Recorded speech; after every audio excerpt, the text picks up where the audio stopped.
Tanggapannya? Ya, gini, harusnya Undang-Undang Narkotika diperhatikan. Ada dua pasal penting, 127 dan 103. 127 mengatakan yang menguasai golongan 1 ya dipidana penjara kalimatnya. Golongan minimal, 1 ini adalah narkotika. golongan 1 yang sekarang dipakai itu, yang metafin, saya nggak hafal istilah-istilah kimia lah.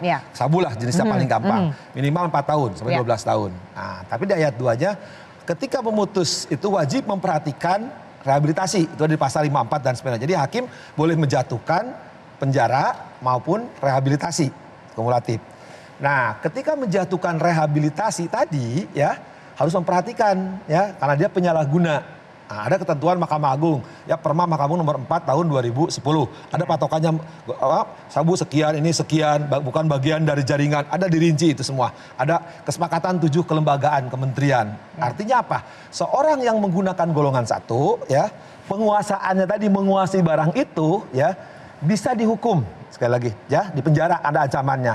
Tapi penyalahgunanya direhabilitasi. Artinya apa? Selama ini orang-orang yang menyalahgunakan narkotika tertangkap tangan, ya dia diproses, bisa juga sambil direhabilitasi. Jadi dua, rehab juga, proses hukumnya tetap berjalan. Nah, misalkan nanti gini, putusan hakim bisa menjatuhkan rehabilitasi. Selama rehabilitasi kan rehabilitasi dihitung seperti macam tahanan, itu pasal 103 ayat 2. Kan fakta sekarang artis ini kan begitu semua. Jadi Kang Asep melihat ini ada yang janggal dong. Ya, sekarang kalau lihat pasal 103 ayat 2, 103 lah umumnya 127. Jadi siapapun menguasai tanpa hak atau melawan hukum. Jadi kalau seseorang tanpa hak ya atau melawan hukum menguasai tadi sabu-sabu, pidananya adalah 4 tahun. Dan itu harus diproses karena dia menguasai tanpa hak, bukan haknya dia. Tapi nggak ketemu nih sabunya katanya. Jadi nah, persoalannya kan kita gampang. Kalau selama ini kita praktik dari pengalaman empiris ya atau data-data sebelumnya artis-artis yang dapat, lo kan dia positif, malah berkali-kali udah lama kan. Artinya kan kalau nggak mungkin positif kalau nggak pakai sabu-sabu kan. Di ruangan itu kan ada bong. Nah, satu yang lebih penting, orang dinyatakan bersalah tidak salah bukan dengan barang bukti, tapi dengan alat bukti. Hakim yakin karena alat bukti. Alat bukti tadi kan saksi, ahli, surat, petunjuk, keterangan. Sekarang gini, surat, karena ada keterangan hasil positif asesmen itu kan, asesmen kesehatan, tinggal asesmen yang pidana yang belum. Nah misalkan itu ada jelas bukti, saksi ada yang tahu ya. Sekarang elektronik, perluasan alat bukti itu dokumentasi elektronik, kan ada CCTV. Kan lebih dari 2. Nah, dan selama ini juga berjalan begitu kan, ketika artis tertangkap tangan, ya sedang menguasai, cuman mungkin ada yang menguasai, ada tidak. Bahkan ada satu artis yang, maaf ya, sudah meninggal, dulu negatif kan, tetap diproses. Jadi penguasaan tanpa hak melawan hukum, itu tetap harus proses justisia, harus berjalan, tapi karena dia penyalahguna, dia juga direhab. Tapi direhab itu, jangan menyebabkan tindak pidananya hapus. Jadi dia tetap harus berjalan tindak pidananya. Kalau baca 103 dan 127 itu jelas. Dan selama itu praktek pro justisia itu berlaku itu. Maka saya bilang tunjukkan ke saya ya artis yang tertangkap tangan tidak diproses sampai pengadilan. Walaupun argumentasinya tapi nggak ada nih narkotikanya. Ya pertanyaan saya sederhana, nggak ada. Nah, kalau nggak ada kenapa positif? Tapi positif pasti makan narkoba kan, nggak mungkin makan kerupuk. Nah sekarang ditentukan ada bongnya kan, bong untuk ngapain? Siapa yang pakai bong? Kan orang menggunakan itu bisa habis, cair di dalam, ya bisa juga dibuang. Nah tapi kan persoalan untuk membuktikan seorang menguasai ya barang itu, ya tadi tanpa hak. Nah sekarang kuncinya tanpa dia menggunakan itu barang itu, ya kan positif hasilnya. Apa harus ada barang itu? Bayangin kalau misalkan, kan di Perma Mahkamah Agung disebutin, golongan satu, ada satu, saya nggak hafal ya, misalkan golongan 1 berapa ini, jenis ini kimianya sekian gram. Nah kalau misalkan pesan sekian gram, jadi habis dipakai, pasti tidak ada dong di situ. Tapi kan diuji, entah kulitnya, entah rambutnya, entah air seninya. Kalau studi positif, pasti make dong. Tadi make itu kan lab BNN lebih tahu, lebih jelas, lebih memahami, bukan bidang saya, pasti akan keluar. Karena itu ada dokter, ada psikiater, ada psikolog, ada ahli hukum, dan semuanya. Pasti akan keluar rincian, kayak kita periksa di lab. Asep baru minum jenis minuman apa, misalkan minuman mineral dan sebagainya, pasti kan muncul. Nggak mungkin seseorang menyatakan positif kalau dia nggak memakai yang dilarang. Oke, ada beberapa kasus ya terakhir Tio Pakusadewo juga pernah. Dia melewati proses persidangan dulu, akhirnya keputusannya jatuh di pengadilan untuk rehab gitu. Itu memang harus dilakukan, memang tahapannya seperti itu kah Kang? Gini, kan siapapun yang melawan hukum itu harus diproses. Kecuali ada alasan pemaaf ya, alasan penghapus. Daluarsa ya, misalkan sakit jiwa. Sekarang kan 127 itu jelas, ada pasal jalin. Siapapun yang menguasai ya golongan 1, sabu-sabu, minimal hukumannya 4 tahun tanpa hak atau melawan hukum. Artinya ketika Asep ya menguasai sabu-sabu, apalagi dimakan oleh saya sabu-sabu saya bubur, makanya nyabu bubur. Dimakan, tentu bukti positif. Saya kena pidananya ancamannya minimal 4 tahun, makanya diproses. Nah kebetulan yang namanya Asep ini adalah pecandu, penyalahguna lah bahasa itunya. Ya tetap harus kena rehabilitasi. Kan itu perintah di pasal 27 ayat 2 memperhatikan pasal 54, 55 maupun Perma Mahkamah Agung maupun kesepakatan 7 kelembagaan tinggi negara, kementerian lah itu. Itu sebutin. Tapi sekali lagi ada 2 hal. 1, tanpa hak dan melawan hukum yang menguasai barang-barang jenis golongan 1, golongan 2 itu harus diproses. Dan kalau kebetulan yang bersangkutan menyalahguna, tetap rehabilitasi harus jalan. Artinya apa? Berbarengan. Dengan direhabilitasi bukan berarti menghilangkan tindak pidananya. Jadi sebenarnya bukan keputusan polisi dong harusnya? Saya nggak tahu. Kalau saya baca selama ini ya sekali lagi itu undang-undang. Maka silakan baca. Maka 103 Undang-Undang Narkotika ayat 2 ya. Jadi nanti ketika dijatuhkan pidana, misalkan dijatuhkan proses seperti beberapa artis itu, tapi dia sedang dalam rehabilitasi, maka proses rehabilitasi ini akan mengurangkan jumlah hukuman. Itu jelas tertulis di pasal 103 ayat 2. Jadi jangan misalkan, oh saya direhabilitasi, tapi saya juga diproses, nggak usah takut. Seperti pembantaran, tapi nggak terlalu sama ya. Dijatuhkan misalkan 1 tahun, contohnya tadi yang disebut artis dan beberapa artis.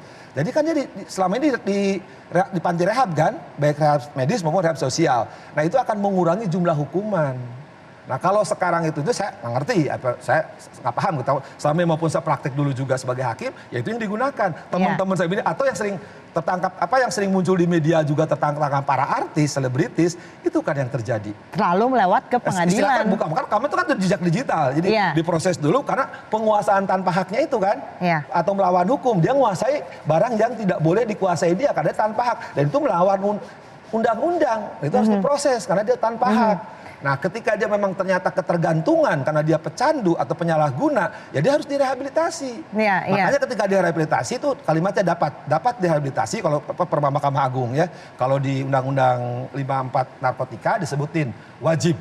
Ya tetap diproses ya rehabilitasinya, tapi hukumnya juga harus diproses. Oke, ini kita sepertinya punya klip deh ketika waktu ada penggerebegan itu yang di hotel di Jakarta Barat ketika Andi Arief digerebek.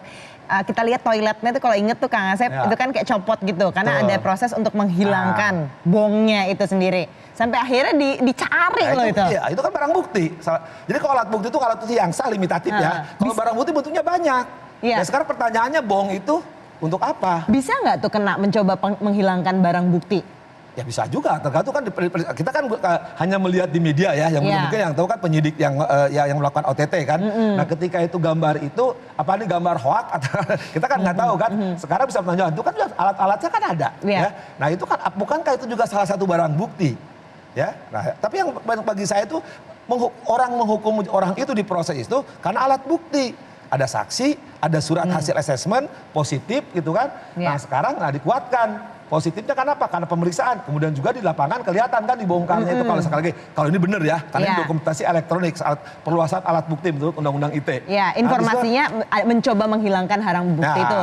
Kenapa kan harus dibuang misalkan dimasukin toilet dan sebagainya lah ya, kita nggak ngerti. Tapi itu bisa, kalau misalnya memang itu yang terjadi bisa kena nggak sih Kang? Gini, ketika menyatakan seseorang melakukan perbuatan pidana, bagaimana ketersambungannya ya, antara alat bukti satu dengan alat bukti lain, alat bukti dengan barang bukti. Tadi berpikirnya sederhana. Orang itu tertangkap tangan di kamar, ya, hasilnya positif, memakai itu sejenis sabu-sabu, ya, istilah mediknya ada, kan? Ada alatnya. Berarti siapa yang pakai itu? Kenapa dia positif? Karena pakai itu. Apalagi hasil pemeriksaan, tidak baru kali ini kan, sudah agak lama. Oke. Jadi itu juga sebenarnya sudah cukup menguatkan. Berarti tanpa hak, ya, atau melawan hukum menguasai barang jenis golongan 1, sabu-sabu itu. Iya. Jadi ini sih sebenarnya mungkin menjadi mengganjal adalah karena nggak ditemukannya itunya lah, sabunya.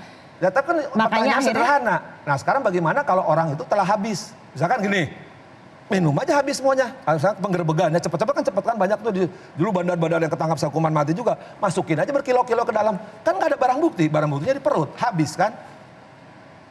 Selesai. Apalagi kalau pemakai sekelas artis, sekelas ya dalam tanda petik public figure kan hanya stimulus, hanya gaya-gayaan, biar kelihatan keren atau doping.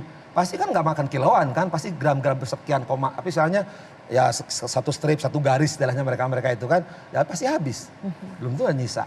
Dengan adanya putusan ini, menurut Kang Asep bisa jadi presiden buruk nggak sih? Kalau saya sekali lagi itu yang tahu kan penyidik. Nah, kalau saya baca sekali lagi baca pasal 103, 127 itu pemikiran saya. Kedua, jurisprudensi selama ini praktek peradilan terhadap public figure, tidak hanya public figure ya.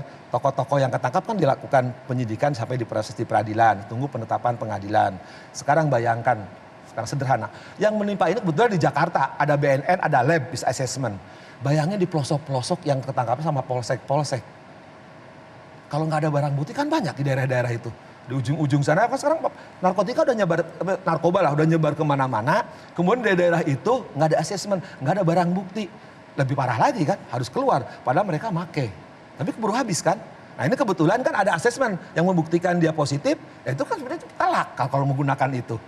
Nah bagi kalau nggak ada, saya nggak tahu apa yang terjadi. Kalau saya termasuk ya harus diproses. Setelah pas putusan hukumannya, kata Mahkamah Agung mengatakan bisa nanti ujungnya rehabilitasi. Kebetulan sekarang rehabilitasi, putusannya rehabilitasi boleh kok. Ya, cuman tetap prosesnya harus jalan. Soal nanti hukuman hakim menjatuhkan penjara dan rehabilitasi dan atau di situ kan, ya nggak ada masalah kan.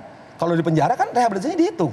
Yeah. Cuman prosesnya supaya orang itu benar salah nggak penguasaan tanpa hak menguasai melawan hukum tadi golongan itu.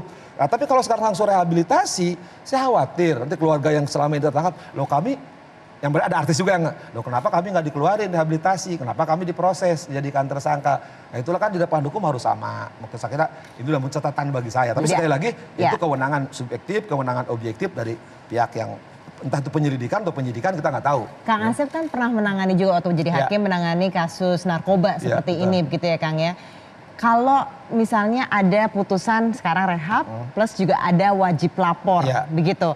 Itu tuh putusan yang seperti itu tuh baiknya tuh memang dijatuhkan kepada yang orang yang seperti apa sih? Ya, seharusnya di depan hukum siapapun harus sama karena kan barang siapa atau siapapun hukum mengenal. Nah, ini kebetulan misalkan public figure harusnya seperti penegak hukum. Ketika penegak hukum atau wakil rakyat melakukan perbuatan tercela, apalagi ini terkenal, kevokalannya, kekritisannya, melakukan perbuatan yang dipandang oleh siapapun. Nah ini termasuk kejahatan serius. Ya harusnya diproses, harus diperlakukan hal yang sama. Kan depan hukum sama.